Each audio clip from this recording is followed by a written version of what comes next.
গেল বৃহস্পতিবার দুপুরে বনানীর বহুতল ভবন এফআর টাওয়ারের ভয়াবহ আগুন কেড়ে নিয়েছে ২৬ জনের প্রাণ।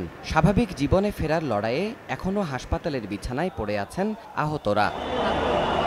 বহুতল এই ভবনটিতে আগুনের পর রাজুক, প্রশাসন সহ সরকারের সংশ্লিষ্ট দপ্তরগুলো যখন ঘটনার তদন্ত ও প্রতিকারে ব্যস্ত, তখন অগ্নি নিরাপত্তায় বিশেষ নির্দেশনা এলো সরকার প্রধানের তরফ থেকেও। সোমবার সচিবালয়ে মন্ত্রিসভার বৈঠকে এই সংক্রান্ত বেশ কিছু অনুশাসন দিয়েছেন প্রধানমন্ত্রী। শেখ হাসিনার সভাপতিত্বে অনুষ্ঠিত এই বৈঠকে বনানীর ঘটনা থেকে শিক্ষা নিয়ে প্রতিকারমূলক ব্যবস্থা নিতে নির্দেশ দেয়া হয়।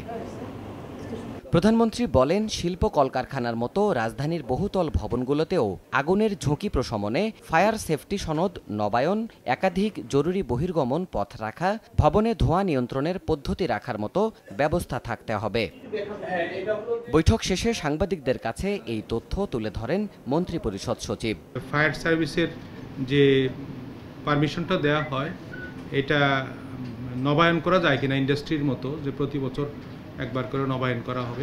স্মোকটা যদি নিয়ন্ত্রণ করা যায়, এই আগুনে মৃত্যুর হার অনেক কমে যাবে। এই স্মোকটা বন্ধ করার একটা টেকনিক যেটা আন্তর্জাতিকভাবে বিভিন্ন দেশে অনুসৃত হয়, সেটা আমরা কীভাবে নিতে পারি সেটা।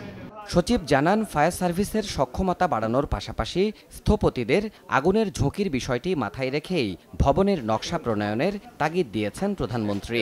ফায়ার সার্ভিস ডিপার্টমেন্টের সাকুল্যে 3টি হাইরেজ অর্থাৎ 23 তলা পর্যন্ত যাওয়ার মতো ল্যাডার আছে। তো এই সংখ্যা বাড়ানো বা সক্ষমতা বাড়ানো ফায়ার সার্ভিসের, প্রতিটি বিল্ডিংয়ে একাধিক এক্সিট যেন থাকে, কমপক্ষে 2টো এক্সিট যেন থাকে। যে অনেক সময় হুড়হুড়ি করে মানুষ স্টাম্পিড হয়ে মারা যায়, এটা যেন না হয়। বৈঠকের শুরুতেই বনানীর আগুনে হতাহতের ঘটনায় মন্ত্রিসভায় শোক প্রস্তাব গ্রহণের পাশাপাশি হবিগঞ্জ কৃষি বিশ্ববিদ্যালয় আইন 2019-এর খসড়া এবং গাজীপুর উন্নয়ন কর্তৃপক্ষ আইন 2019-এর খসড়ায় নীতিগত অনুমোদন দেয় মন্ত্রিসভা। দেবাশিস রায়, সময় সংবাদ, ঢাকা।